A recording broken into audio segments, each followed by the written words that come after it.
little tough to talk about the scrimmage when we haven't seen the film. Yeah. But just let's go about the week's practice, first week in pads. Yeah, I thought our guys responded well to our expectations of practice. You know, we're going to practice physically, and you know, around here, I know this to be true. You cannot practice soft and then play hard. It doesn't work that way. And practice habits become game reality. So we're developing some good habits, I saw, but we've got to handle adversity better. We've got a bunch of guys out there that, you know, that want to blame, complain, defend when things don't go right instead of reloading and going 1-0. So we're getting there. There's less of those guys today than there were when we started, and you know, we'll continue to learn how to do that. But you know, I was pleased with the offense. Won the scrimmage, did some really nice things, put the ball in the end zone a couple times, which was good to see. Had some explosive plays. Defense kind of stayed in it with some TFLs and a couple sacks and a turnover, but they were certainly on their heels for a lot of the scrimmage. 2 weeks in, what key differences have you seen from this week of practice compared to the first week? What's that?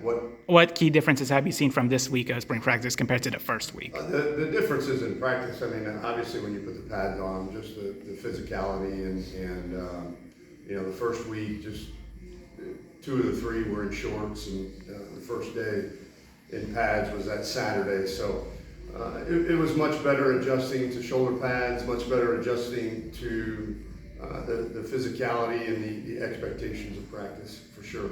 You see guys who have done stuff like Larry McCammon and Tony Johnson, and they showed out well today.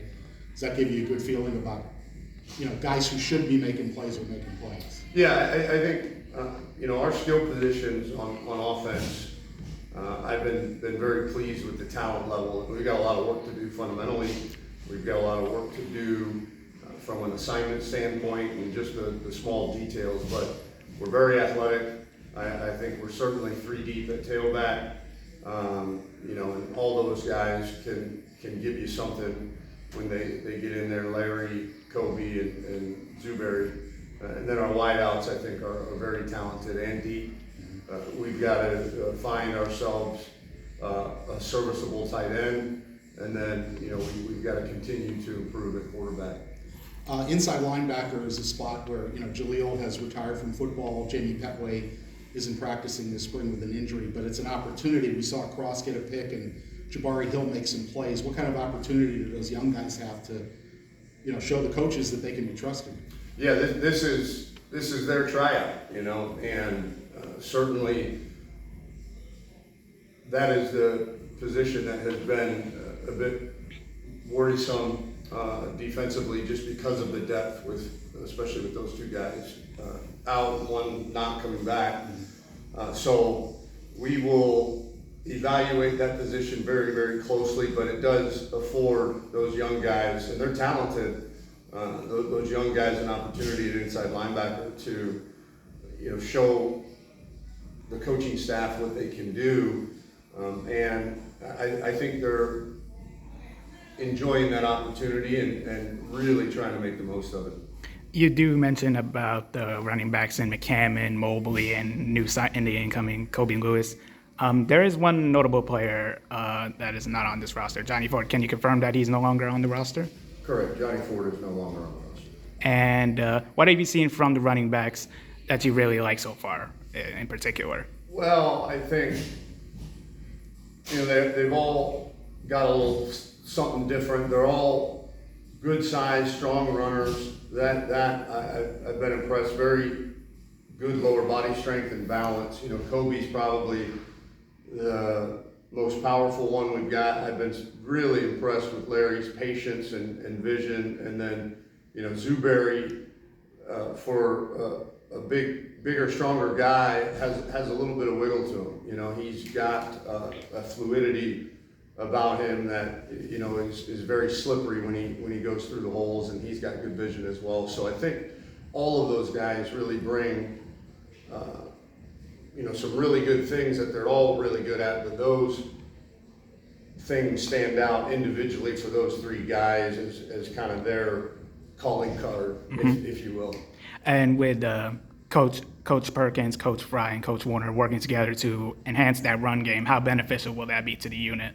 Yeah, we got to run the football, have to, and I think there's been a chip team, that can't run the football when they want to, and that to me is a balanced offense. Balanced offense to me does not mean, hey, we're going to throw it 40 times and run it 40 times. Balanced offense means we're going to be able to win the game offensively the way the defense dictates that we win. If they're giving us an opportunity to run the football, then we need to be able to run the football.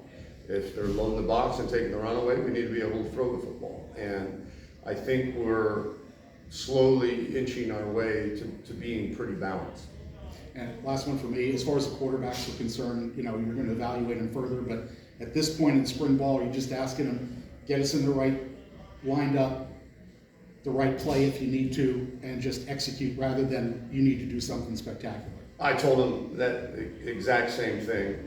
We're in, this is football 101, and at some point, being a quarterback, you've got to be in graduate level football, and we'll get there. It's a process, but yeah, right now it's, hey, make sure we're lined up right, we're on the right snap count, our eyes are in the right spot. When we're throwing the football, our feet are as well in the right spot, we're taking the proper footwork. So they really need to focus on themselves and their job right now, but we did have the conversation in that position room that, in order to be a championship level quarterback, you then have to graduate, if you will, to now I've got my job. I know my job like the back of my hand. Now I can go run the offense, so to speak. In past sessions, players have talked about the massive change in the team's culture. How beneficial has that been, and what type of what do you envision from the team in terms of having that mentality? Say it one more time. Your phone is covered in your mouth, so I can't see. Sorry.